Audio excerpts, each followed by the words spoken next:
मालूम होगा कोरोना कोविड-19 वायरस इस समय पूरे विश्व को हलाकान किया हुआ है। तमाम तरह के इलाज, तमाम तरह की वैक्सीन्स की बातें लोगों की चर्चा के बीच बनी रहती हैं, पर एक बड़ी कॉमन सी बात है कि भारत में कम मृत्यु दर और रिकवरी रेट भी ऊपर है। ये बात भी चर्चा का विषय रहती है क्योंकि विकसित और विकासशील देश जो हैं वो भारत की रिकवरी रेट को मात नहीं दे पा रहे हैं। शायद इम्यूनिटी की बात है, शायद हमारे नेचुरोपैथी की बात है, प्राकृतिक चिकित्सा की बात है। आइए इसी संबंध में आज हमारे स्टूडियो में मौजूद हैं आचार्य आदित्य नारायण शुक्ल, जो कि एक नेचुरोपैथिस्ट हैं, एक योगा कंडक्टर हैं और प्राकृतिक चिकित्सा के ज्ञाता हैं। उनसे इस बारे में चर्चा करते हैं। बहुत बहुत स्वागत आपका न्यूज़ रिपोर्ट में। नमस्कार सर।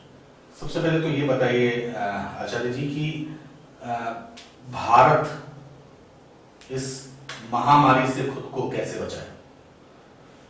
देखिए, भारत जो है वो एक ऐसा देश है कि यहाँ सारे प्रकार की औषधियाँ जो है वो समृद्ध स्थिति में है। पूरा आयुर्वेद, प्राकृतिक चिकित्सा, योग चिकित्सा, यह सारी परिस्थितियाँ यहाँ उपस्थित हैं जो किसी भी प्रकार के जीवाणुओं को, विषाणुओं को जो है नष्ट करने में पूरी तरह से सक्षम है। एलोपैथिक जो डॉक्टर्स हैं, चिकित्सक हैं, वो भी प्राकृतिक चिकित्सा का उपयोग करते हैं। यदि किसी को मान लीजिए कि फीवर आ जाए और यदि माथे पर उसको पट्टी देना है और स्पंजिंग करना है बॉडी में, तो इस विषय की यह बात जो है वो प्राकृतिक चिकित्सा के अंतर्गत है। तो कहने का आशय यह है कि प्राकृतिक चिकित्सा और योग चिकित्सा एक ऐसी चिकित्सा पद्धति है कि जिससे हम बड़ी से बड़ी विभीषिका महामारी से लड़ सकते हैं और व्यक्ति को उत्तम स्वास्थ्य दे सकते हैं। इम्यूनिटी की बड़ी बात हो रही है, इम्यूनिटी का मार्केट बन गया विश्व स्तर पे। जिसको देखो, जिसने शब्द नहीं सुना था इम्यूनिटी की बातें कर रहा है। इम्यूनिटी की एलोपैथिक दवाइयां बिक रही हैं। हमारी प्राकृतिक चिकित्सा, हमारी नेचुरोपैथी इस ओर कहां तक जानती है और उसका अभी वर्तमान परिदृश्य में कितना उपयोग हो रहा है?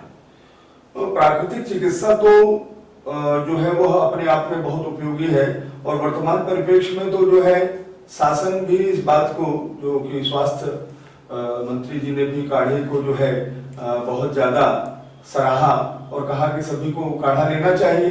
तो ऐसी सारी स्थितियां, इसके अलावा प्राणायाम, योग अभ्यास, यह सब करने से हमारी इम्यूनिटी जो है वो दिनों दिन बढ़ती है।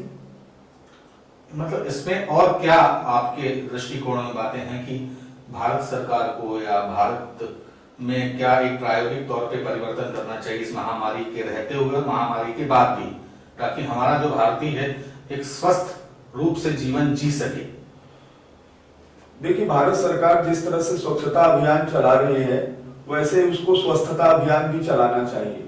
और स्वस्थता अभियान में वह सारी बातें, जैसे कि आज स्वास्थ्य मंत्रालय ने काढ़े की बात की, काढ़े की ही बात नहीं, जितनी भी चीजें भारत को स्वस्थ रखने के लिए उपयोगी है, चाहे वह योग चिकित्सा से संबंधित या कि प्राकृतिक चिकित्सा से संबंधित, इसके लिए उनको जो है हर क्षेत्र में जो है यह बात एक प्रोटोकॉल के तहत लागू करनी चाहिए। और खाली लागू ही नहीं करना है, वह कितने स्तर तक जो है पालन किया जा रहा है उसका भी बराबर ध्यान देते रहना। और उसके लिए भी एक समिति, एक मंत्रालय गठित करके स्वस्थ भारत अभियान जो है वह मैं प्रधानमंत्री जी से भी अपील करूंगा और स्वास्थ्य मंत्री जी से भी अपील करूंगा कि ऐसी एक योजना भारतवर्ष में ले आए कि जो संपूर्ण भारत को स्वच्छता के साथ संपूर्ण स्वस्थता वर्ण करे और हर एक व्यक्ति जो है वह स्वस्थ रह सके।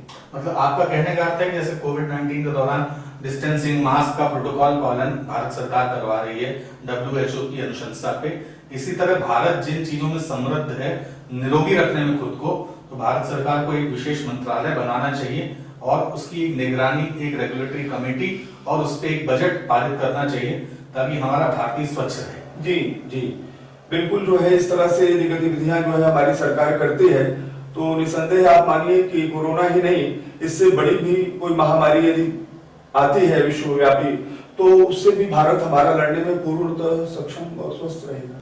एक बहुत अच्छा संवाद आपके साथ हुआ है। इससे एक बात निकल कर आई है कि विपत्ति ही शायद उत्पत्ति का कारण बनती है। कोरोना की विपत्ति ने हमें दोबारा उत्पन्न होने के लिए, उस हमारे संस्कारों की तरफ जाने के लिए एक बाध्य कर दिया है, जहां हमें पहले पहुंच जाना चाहिए था, जिन्हें हमें पकड़ के रखना चाहिए था। अगर मैं बात करूं कि आचार्य से जो चर्चा हुई है वो अगर राष्ट्रीय स्तर पर एक संदेश देना चाहते हैं, जिस तरीके से प्रधानमंत्री ने एक विश्व योग दिवस का आह्वान किया और योग को पूरे विश्व के लिए एक दिवस के रूप में मनाने का उन्होंने संकल्प किया, उसी तरीके से उन्होंने स्वच्छ भारत अभियान चलाया।